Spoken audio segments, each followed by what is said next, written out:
Okay, so this more intermediary passing lapel guard, just from that sort of stirrup position. We looked at when David has the lapel and he's 2 feet up. We looked at passing up. Okay, we looked at passing to the left.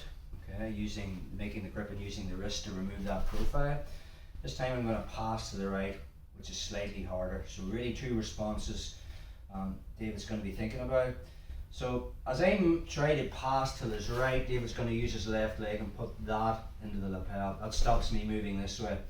Now if he knows jiu-jitsu, he'll be bringing in his lasso and then turning onto his right hip, which puts a lot of tension in the lapel. He wants me bent over facing him with tension. When he has his lasso in, the gi's tight around my shoulders, he's pulling in. Now I can start to find this, look for that, straight into omoplatas and all that kind of stuff.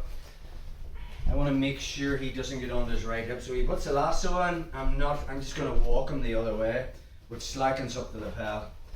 So he's in stirrup, I make grips, I start to move to his right, he puts that in. The minute the lasso's in, free stay there, I don't want him on his right hip. I'm already walking this way, making a grip and putting weight in it.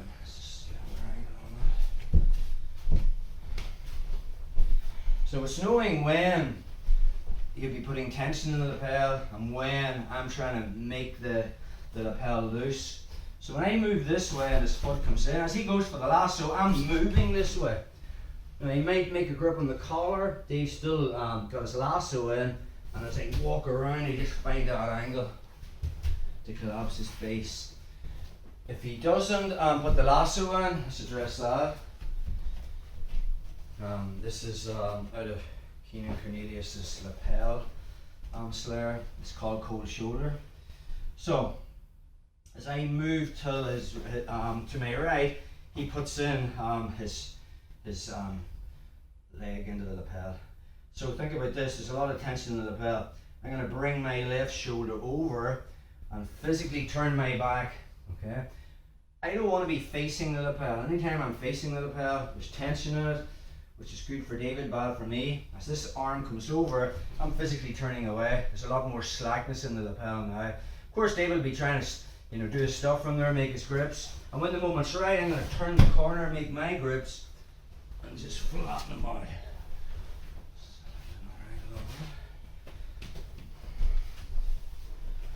So, from stirrup, here, as I move to David's left, my right, he puts in that hook, arm comes over, and I nearly turn and do your stuff, bro. There's not a lot you can do from there, and when the moment's right, I'll make my grip and just move in and flatten them out. Anytime the lapel is loose and there's no tension, that's good for the passer. Anytime David's playing lapel guard, he needs tension in the lapel to play his lapel guard.